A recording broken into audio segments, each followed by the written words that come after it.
Vamos seguindo aqui, trazendo mais informações. Daqui a pouquinho a gente volta atualizando, né, mais notícias aí sobre essa cerimônia de despedida da rainha e também outras notícias importantes. Mas vamos voltar a falar de mercado. Vamos receber ele agora aqui na nossa programação, Renato Algrim, analista da corretora BB/BBI, que chega aqui para comentar mais assuntos com a gente. Renato, seja muito bem-vindo à nossa programação. Boa tarde para você. Boa tarde a todos, muito obrigado pelo convite, é sempre um prazer estar falando aqui com vocês da BBM. Obrigada. Renato, eu queria começar, né, falando com você especificamente sobre uma queda forte que a gente viu na Eco Rodovias.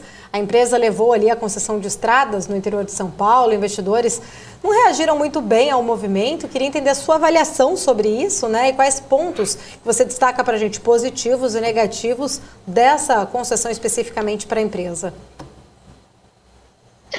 Bom, começando pelos pontos positivos, eu acho que a Eco Rodovias ela tem como seu modelo de negócio ampliar o portfólio de rodovias e a conquista desse trecho ali no interior de São Paulo é importante para o portfólio da Eco Rodovias, que já vem, é um ativo que já traz, é um ativo maduro, que traz geração de caixa já no curto prazo para a empresa. Então eu destacaria a inclusão de um ativo importante dentro de uma região que tem um PIB relevante dentro do país, um fluxo de veículos leves e pesados bastante consistente, que é uma região que conecta o interior do Brasil com as capitais, que é aqui São Paulo, né? Então esse seria o ponto positivo. O mercado está reticente com a capacidade financeira de alavancagem da Eco Rodovias, né?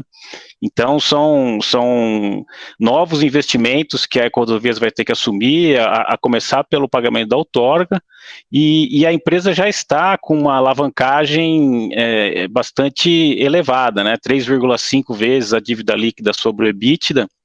Então ela começa a atingir níveis de alavancagens que o investidor começa a se questionar a capacidade que a companhia vai ter de se financiar nos próximos trimestres. E ainda com os níveis de juros que nós estamos no Brasil bastante elevados, isso acaba consumindo bastante o fluxo de caixa dos projetos, né? Então os projetos, por mais rentáveis que eles possam vir a ser, a parte financeira acaba consumindo uma parte relevante do fluxo de caixa. Então, o que a gente observa é um ceticismo do mercado com relação à capacidade da Eco Rodovias de alavancar os seus projetos de uma forma saudável. Uma alavancagem financeira que aí pode estar beirando as 4 vezes dívida líquida EBITDA, e aí fica a questão até onde ela vai conseguir sustentar essa alavancagem, captando novas dívidas a custos rentáveis, custos baixos, né? Ou qual a capacidade de desalavancar também, qual o potencial de geração de caixa dos projetos que a Eco Rodovias vem colocando dentro do seu portfólio, que seja suficiente para desalavancar a empresa nos próximos trimestres. Aí a gente vai precisar acompanhar os demonstrativos financeiros da companhia e ver se ela tem habilidade de se desalavancar simplesmente pelos projetos que ela tem no seu portfólio, ou que existe algum interesse de aquisição de um novo investidor que possa fazer aí um aumento de capital e melhorar a estrutura de capital da Eco Rodovias. Por hora, a gente não enxerga nenhum movimento desse. O que a gente vai ter que aguardar são os demonstrativos financeiros da Eco Rodovias e ver como que ela vai se comportar aí nos próximos trimestres. Uhum. E, Renato, o governo de São Paulo, né, está refazendo ali acordos com concessionárias depois de congelar os preços. As empresas chegaram a ficar receosas de que não houvesse um reajuste no valor dos contratos. Até que ponto a insegurança jurídica pode fazer preço nos ativos? Sem dúvida, a insegurança jurídica no segmento de rodovias fez muito preço, depreciando o preço dos ativos tanto de Eco Rodovias quanto de CCR, mas você mencionou que um fato importante e positivo para o setor, que foi a renegociação junto à Artesp. Então, independente se existe o reajuste da tarifa ou não, o que houve foi o reequilíbrio econômico dos contratos, o que foi ajustado com o aumento de prazo das concessões. E isso acaba sendo interessante, não só para o poder concedente, mas para as concessionárias, que elas têm um prazo maior de rentabilizar o seu portfólio. Então, esses últimos movimentos, essas últimas negociações com a Artesp, ela reduziu o risco regulatório do setor de rodovias no Brasil. Eu vejo um aspecto positivo. A gente sabe que existem demandas políticas para que não haja o reajuste das tarifas de pedágio, mas isso traz uma insegurança jurídica, mas ao passo que você vê que essas concessionárias elas têm contratos e que nesses contratos existem a prerrogativa do reequilíbrio econômico, né, numa situação de não reajuste, e foi o que a gente conseguiu observar aí nos últimos meses, as concessionárias tendo o prazo das suas concessões estendido, e isso, de uma forma geral, é positivo para todo o setor de rodovias no Brasil. Renato, só agora olhando um pouquinho para a questão das locadoras de veículos, né? Elas têm passado aí por um momento muito sensível em relação com um aumento significativo nos preços de locação, reajuste de taxas, não renovação de frotas. Queria entender um pouquinho da visão, né, da sua visão em relação a quais reflexos deste cenário que você acredita, né, que a gente ainda possa acabar vendo aí para a operação das empresas. A gente tem observado um movimento muito positivo para as locadoras de veículos. O PIB do Brasil ele vem superando as expectativas do mercado e ultimamente a gente vem observando o segmento de serviços muito aquecido no Brasil. E isso impacta diretamente as locações, o turismo brasileiro e aí você mencionou alguns aspectos que a gente está atento, que é a renovação da frota das locadoras.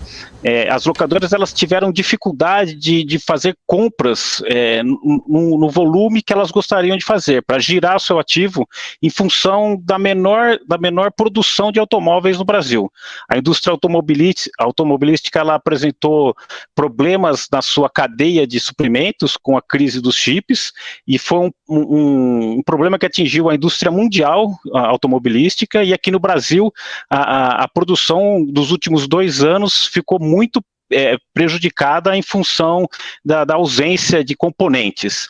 E agora a gente já observa essa indústria se readequando e se retomando os níveis de entrega de veículos, e assim as locadoras elas vão conseguir girar o seu ativo com mais agilidade, podendo vender o seu ativo utilizado, o seminovo, o carro seminovo, com mais agilidade e poder repor esses ativos para um veículo zero, para manter o nível de serviço dos clientes. O que a gente vem observando nos últimos trimestres é uma demanda aquecida. Você tem razão quando fala dos preços das tarifas, elas estão conseguindo repassar custos de inflação, até mesmo o custo do próprio veículo 0 quilômetro para as tarifas de locação, e ainda assim elas conseguem vender os seus veículos seminovos a um preço muito alto.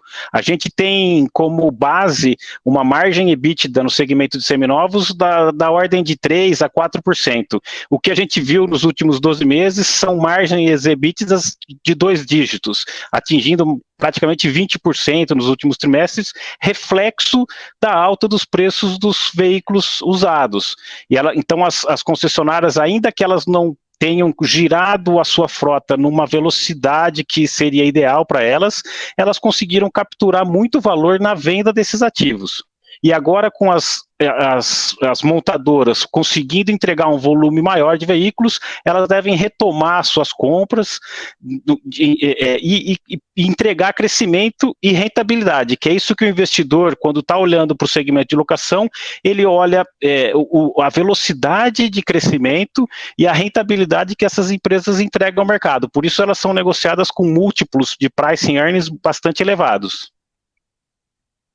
Eu queria falar um pouquinho mais sobre a questão dos desdobramentos da fusão entre Unidas e Localiza, né? O setor aí tem vivenciado esses reflexos muito em relação desta fusão, né, que aconteceu há meses atrás, mas eu queria entender especificamente a sua visão, né, em relação a esses reflexos da fusão, né? Como que está movida aí a principal concorrente deles no pós-fusão, em questão como lucro, margem, negociações, que você se aprofundasse um pouquinho mais para a gente sobre essa fusão. Essa foi uma fusão emblemática para o segmento, onde a Localiza se tornou uma das maiores empresas de locação de veículos leves do mundo. E as sinergias ainda que ela tem que capturar, ela deve capturar sinergias relevantes aí nos próximos 2, 3 anos. O mercado, o CAD, ele estudou bastante essa combinação de negócios das duas maiores companhias de locação do Brasil e colocou um novo player que vem junto com um investidor financeiro, com o fundo da Brookfield e a companhia Ouro Verde do Paraná, que ela vem tentando trazer competição no cenário de turismo e de locação corporativa brasileiro. Então hoje a gente já consegue enxergar 3 players relevantes, que a primeira é a Localiza, o segundo é a Movida e o terceiro é essa companhia Ouro Verde que fez a aquisição das frotas remanescentes da fusão de Locamérica e Localiza. Eu entendo que isso é um sinal que o investidor consegue enxergar o potencial de crescimento do segmento de locação de veículos no Brasil. A gente sabe que a frota corporativa no Brasil, majoritariamente, ela é de veículos próprios, as companhias não têm o hábito de terceirizar a sua frota, e que isso deve mudar ao longo do tempo, e a gente vê uma perspectiva muito positiva de crescimentos relevantes e consistentes nos próximos anos.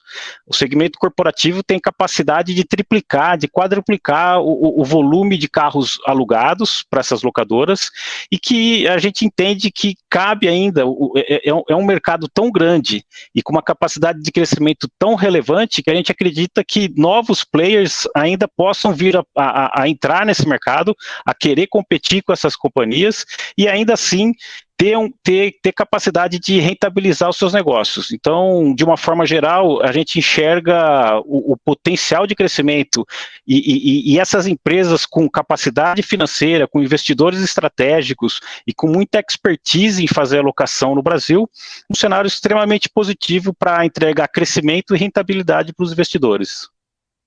Tá certo. Renato, quero agradecer, muito obrigada pela sua participação, pelo seu tempo, por estar aqui com a gente. Fica o convite para voltar em outras oportunidades.